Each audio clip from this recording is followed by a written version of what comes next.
Bonjour Catherine. Bonjour Elisabeth. Eh bien, je vous propose de nous dire quelques mots sur les effets de votre psychanalyse dans votre travail. J'ai pu, au bout d'un certain temps d'analyse, m'autoriser à postuler au Courtil, là où je travaille actuellement.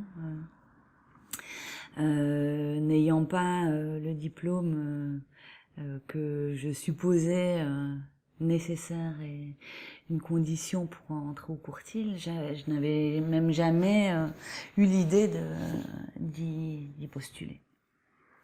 C'est-à-dire que je suis romaniste à la base, donc je suis philologue. Ayant réussi mes études et ayant trouvé un certain plaisir, justement, au savoir que j'y rencontrais, j'ai poursuivi et donc j'ai terminé mes études de philologie romane. Et la voie royale de ces études-là était d'être enseignante. Mais la position de parler face à une classe, de devoir transmettre des programmes tout faits, de concevoir des cours par objectif et par effet recherché, pré-programmé, j'ai envie de dire, ça c'était compliqué pour moi. Par contre, le lien avec les élèves était très riche et très nourrissant pour moi. Mais justement, c'était plutôt des rencontres au un par un. Après, j'ai été professeure d'espagnol aussi un petit peu. Et puis je suis partie à l'étranger dans l'idée de travailler dans l'humanitaire. J'avais envie de pouvoir apporter quelque chose aux autres. À cette époque-là, et de pouvoir aider et d'être confronté à d'autres styles de vie et aux difficultés, au réel de la vie. Mon mari a trouvé du travail dans une ONG et j'ai postulé moi-même, je l'ai accompagné. Enfin, c'est-à-dire qu'en arrivant sur le terrain au Mozambique, après, ils m'ont proposé de travailler dans la mission. C'était un projet de lutte contre le sida. À ce moment-là, j'étais pas en analyse. Mais j'étais quand même très intéressée par la psychanalyse. Voilà, j'avais plusieurs personnes de mon entourage qui avaient fait une analyse et ça avait eu un impact important sur leur vie, donc des proches. J'avais rédigé mon mémoire avec l'orientation de la psychanalyse. J'avais lu Freud et Lacan.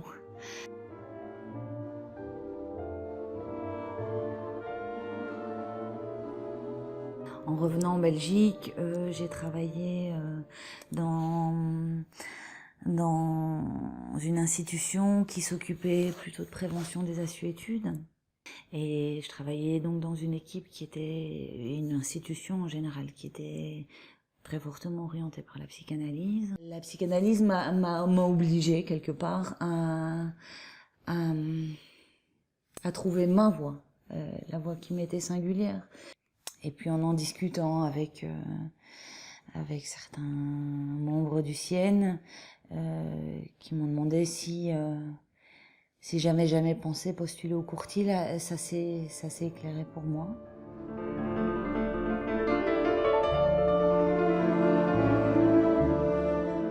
Et là, il y a vraiment une rencontre au Courtil avec les jeunes étant orientée par la psychanalyse, de par mon analyse, mais aussi de par une institution qui soutient très fort et qui défend très fort cette orientation-là, je me sentais en accord avec moi-même.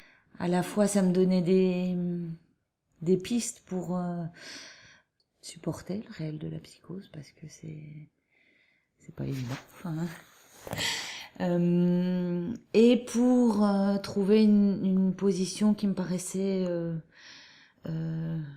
juste, respectueuse, à la fois soutenante, mais aussi qui laissait la liberté au sujet et la responsabilité au sujet de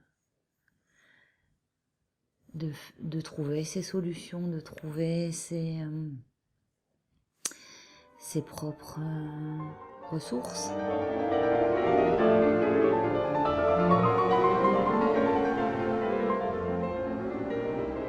En Courtille, j'arrivais avec toute une série d'idéaux, de préceptes, de normes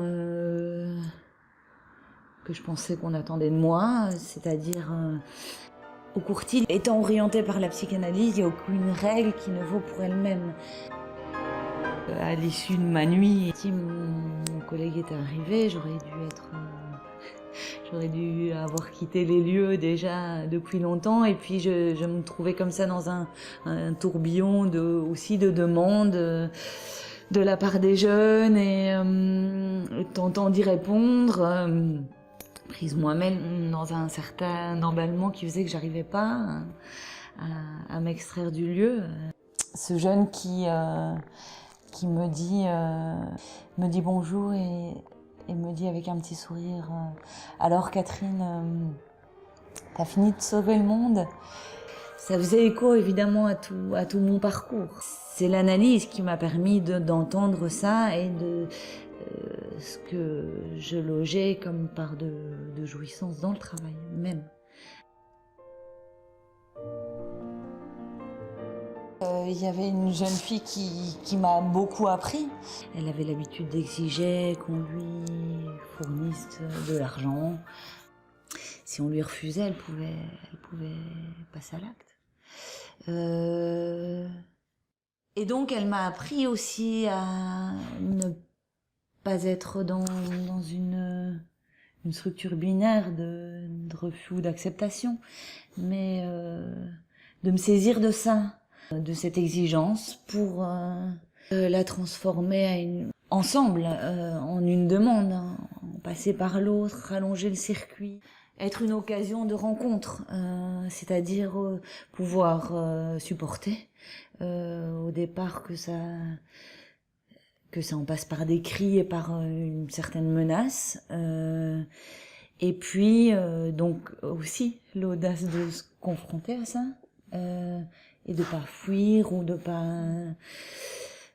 pouvoir l'accueillir comme tel pour en faire des moments de rencontre. Et au départ ça en passait par là. Elle me demandait de l'argent, je lui disais mais j'étais pas sûre, je savais pas ce que j'avais, et puis une discussion autour de ce qu'elle souhaitait en faire, un petit décalage par rapport à la demande massive. Du coup, elle qui avait l'habitude plutôt de nous fuir, elle a pu rechercher ma présence aussi. Quand elle me voyait, on a pu aborder d'autres questions qui lui faisaient difficulté. Elle revenait systématiquement en retard. Alors au départ, j'étais très à cheval sur la question de l'heure. J'étais moi-même très angoissée à l'idée qu'elle soit dehors. Elle avait 16 ans. Et donc je l'appelais. J'étais, je pense, moi-même un peu féroce jusqu'au moment où elle m'a lancé mais c'est pas une prison ici. Et là aussi, ça a fait interprétation pour moi. Et en effet, enfin, j'étais pas au bon endroit. Je répondais surtout à quelque chose, hein, sur moi, pour moi.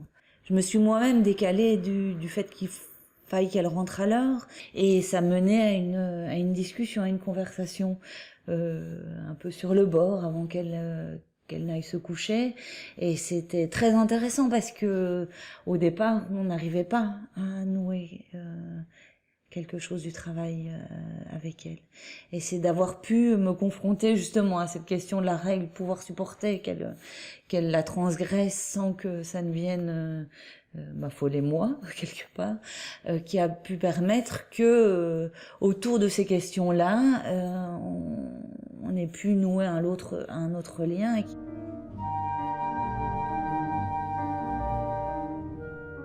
Il y a quelque chose que j'aime beaucoup dans la discussion, dans la conversation avec les collègues autour de l'une ou l'autre situation, c'est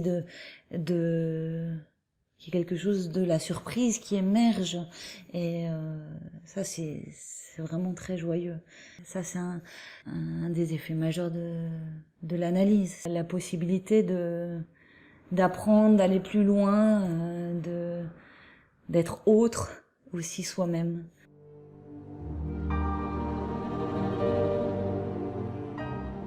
La question du cadre, la question de la règle, enfin c'était aussi un par angoisse, la question du savoir, de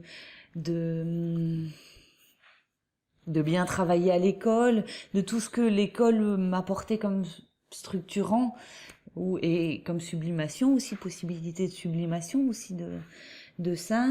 Mais l'analyse permet de faire le pas suivant, de se libérer de ce qui peut faire solution, mais ce qui emprisonne aussi dans ces solutions-là.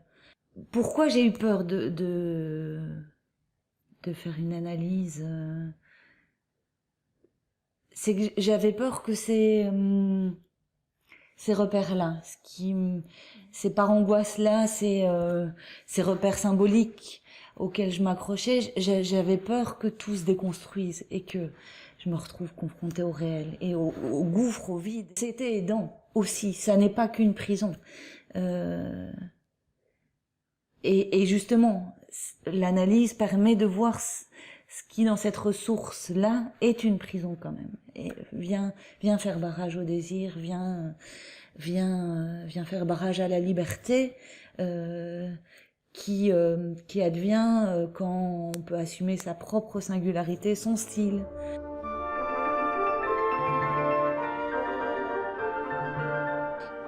Je disais que c'était en 2 temps. La psychanalyse m'avait apporté aussi quelque chose en 2 temps, à la fois dans le réel de la clinique, au départ en étant intervenante, et ça c'était au début, dans mes débuts au Courtils, mais aussi dans un second temps, dans ce rapport au savoir aussi.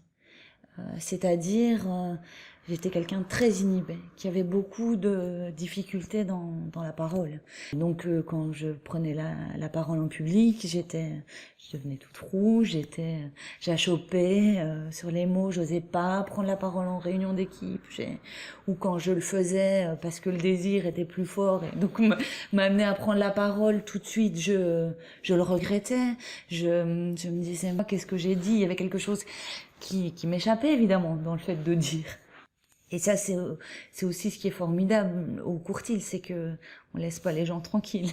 On leur propose d'intervenir. Et j'ai pu après proposer des présentations lors de colloques, parce que j'aurais jamais imaginé avant. Le fait de pouvoir déconstruire l'idée que l'autre a le savoir, et que moi je l'ai pas voulu le savoir. J'aurais été avant incapable de pouvoir être filmée, incapable d'assumer ce qui pouvait apparaître aussi à l'écran.